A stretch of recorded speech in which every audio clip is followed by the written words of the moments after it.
Wah, ternyata banyak sekali ya ungkapan dasar dalam bahasa Mandarin ini. Kira-kira ada lagi nggak sih Kak ungkapan dasar dalam konteks budaya? Kalau sebenarnya ya Kak, kalau ungkapan dasar itu kan ada banyak. Nah, selain yang saya sebutkan tadi, masih ada nih yang saya tahu satu lagi terkait konteks tentang sosial dan budaya kan. Kan tadi sebelumnya juga saya disebutkan kalau bahasa Mandarin itu nggak sembarangan juga bisa disebut. Juga ada kata dalam konteks dan sosial dan budayanya juga. Apa itu Kak? Kalau misalnya penambahan kata ya, kadang kalau sama orang tua itu kan nggak bisa sembarangan ngomong. Kita juga bisa menggunakan kata tambahan kata kayak nin kalau kita ngomong sama orang yang lebih tua. Contohnya itu di kalimat sapaan yang ni hao ma. Nah, kalau sama orang yang kayak kita kenal atau biasa ngomong kayak seangkatan kita, sepelantaran kita atau orang-orang yang biasa aja kita ngomong kayak ni hao ma gitu. Nah, kalau sama yang lebih tua itu kita bisa menambahkan kata nin.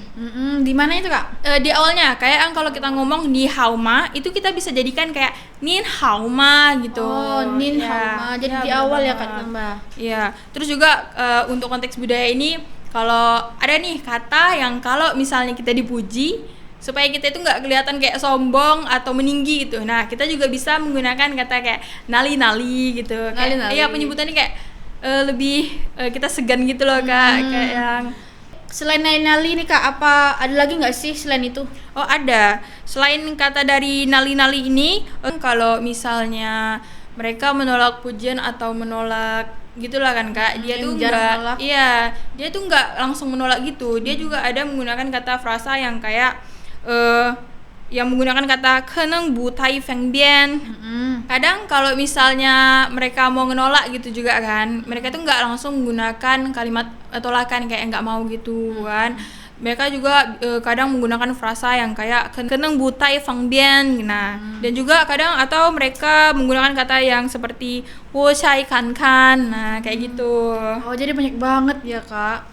Ya banyak banget. Sebenarnya kalau kita mau pelajari lebih dalam tuh ungkapan dasar itu ada banyak banget gitu. Nah, kalau misalnya kalian mau tahu lebih lanjut nih terkait ungkapan dasar dan pelajaran-pelajaran bahasa Mandarin lainnya itu bisa kalian cek terus nih di YouTube kelas kami gitu kan. Iya, Nah, di sini juga kami akan sering upload ya Kak bener terkait banget. terkait bahasa Mandarin ini. Jadi buat kalian yang mau belajar bahasa Mandarin, kalian tuh harus belajar dari ungkapan dasarnya dulu. Ini kayak basicnya ya Kak. Iya, bener banget. Karena kalau tanpa basic itu gimana sih sebenarnya kita mau memulai Iya, ya kan? Sama aja kita kayak belajar bahasa Inggris, kita harus tahu bagaimana cara menyapa orang, bagaimana meminta maaf. Jadi Iya. kita harus tahu dasar-dasarnya dulu. Bener banget. Jadi pada hari ini kita banyak banget nih nerima ilmu dari Kak Fitri ya guys. Jadi ada nggak sih tips untuk para penonton dan kita semua untuk belajar bahasa Mandarin Kak?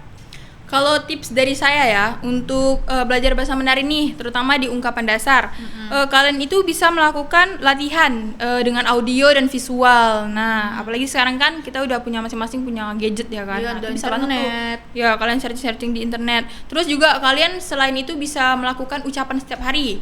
Nah, untuk melatih cara kalian berbicara, untuk penyebutannya itu, kalian bisa melakukan latihan dengan mengucapkan kalimat yang ingin kalian ucapkan itu sehari-hari. Dan juga kalau kalian mau lebih tahu nih, mau lebih pembahasan terus terkait penyebutannya itu, apalagi ada yang sosial dan budaya tadi kan. Iya, Nah, bener banget. kalian juga bisa mencari tahu di internet itu. Setelah itu kalian pelajari, kalian ulangi di setiap hari.